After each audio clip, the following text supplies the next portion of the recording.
നമസ്തേ പ്രിയമുള്ള പ്രേക്ഷകരെ, നാം ഇവിടെ ചർച്ച ചെയ്യുന്നത് ശ്രീ മേൽപ്പത്തൂർ നാരായണ ഭട്ടപാദനാൽ വിരചിതമായ ശ്രീമൻ നാരായണീയത്തിലെ പ്രചേതസ്സുകളുടെ കഥ എന്ന 19ാമത്തെ ദശകത്തിലെ 8ാമത്തെ ശ്ലോകമാകുന്നു.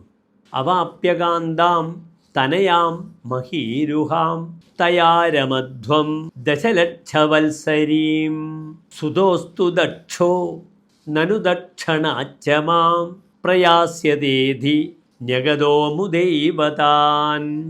അടുത്തതായി ശ്ലോകത്തിൻ്റെ പദച്ഛേദം ശ്രദ്ധിക്കുക.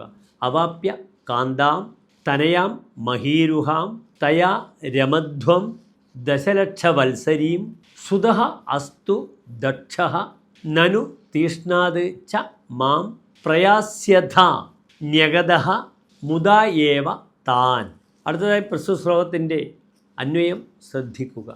മഹീരുഹാം തനയാം കാന്തമവാപ്യ ദശലക്ഷവത്സരീം തയാ രമധ്വം ദക്ഷഃ സുതഃ അസ്തു തക്ഷണാത് മാം പ്രയാസ്യഥ ഇതി നനു മുദാ ഏവ താൻ ന്യഗതഃ. ഇനി പ്രസ്തുത ശ്ലോകത്തിൻ്റെ സാരാംശം ശ്രദ്ധിക്കുക.